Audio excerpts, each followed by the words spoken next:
Hi everyone. This video summarizes the project I did for my network security class on intrusion detection system or IDS using Snort software. So before I get into my project, I want to talk a little bit about what this class was about. So there were two parts to this class. The first part was penetration testing, which as we know is the legal and authorized attempt to locate and successfully exploit computer systems for making those systems more secure. It is done using the same tools and techniques as an attacker to find security issues. We learned about the different phases of attack as shown in the slide, the 5 different phases. For each phase, we learned about the tools and tricks attackers use for hacking, and of course, how to prevent them.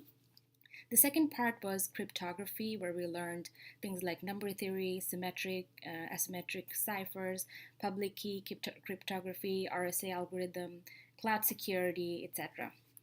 So for my project, I decided to focus on the first part of the class, which is pen testing and detection. So the goal of the project was to implement a signature-based network IDS or NIDS for small-scale network systems.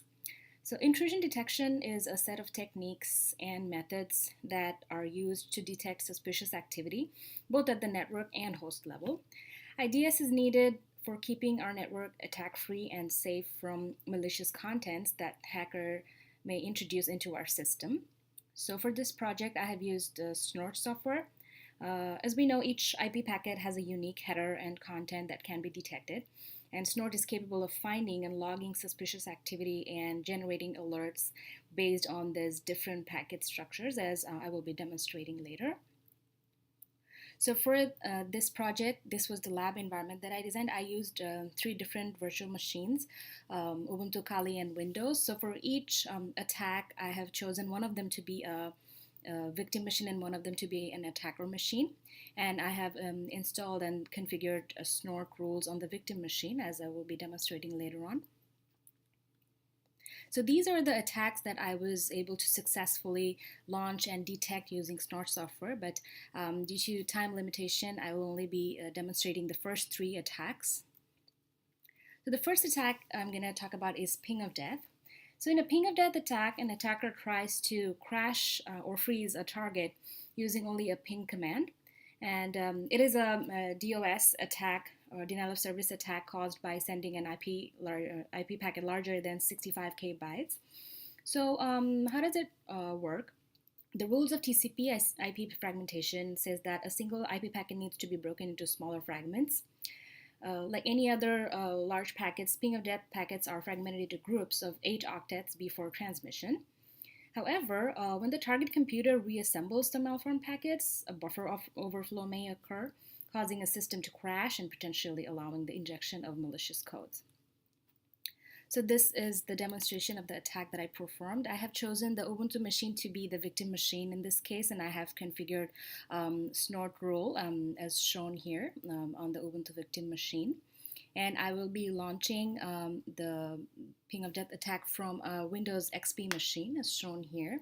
So when the Windows XP machine sends a large packet to the Ubuntu machine, when it tries to ping that, the Ubuntu machine is immediately able to alert the system that a ping of death attack is being attempted.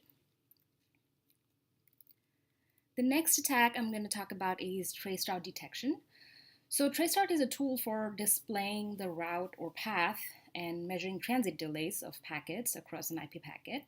And tracing route can be a powerful part of reconnaissance and scanning phase for attackers, and therefore detecting malicious traceroute is very important to keep a device safe. So this is how I did the demonstration part.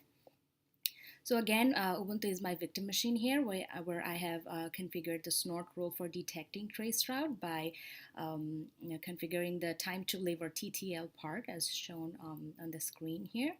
And again, I will be launching the traceroute from my Windows XP machine here. So when the Windows XP tries to traceroute this Ubuntu machine as shown in the screen, we can see that the Ubuntu machine is immediately able to alert us that a traceroute is being attempted from some machine. So the last tag I'm going to talk about is SuperScan.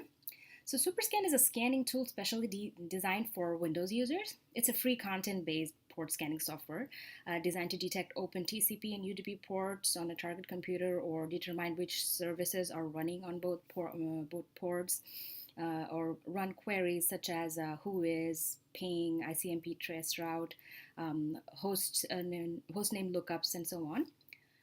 So as you can see in the screen here, this is a screenshot of a SuperScan software where this SuperScan software is telling us which hosts are alive. And again, this is the demonstration where a SuperScan software is being run in the Windows machine.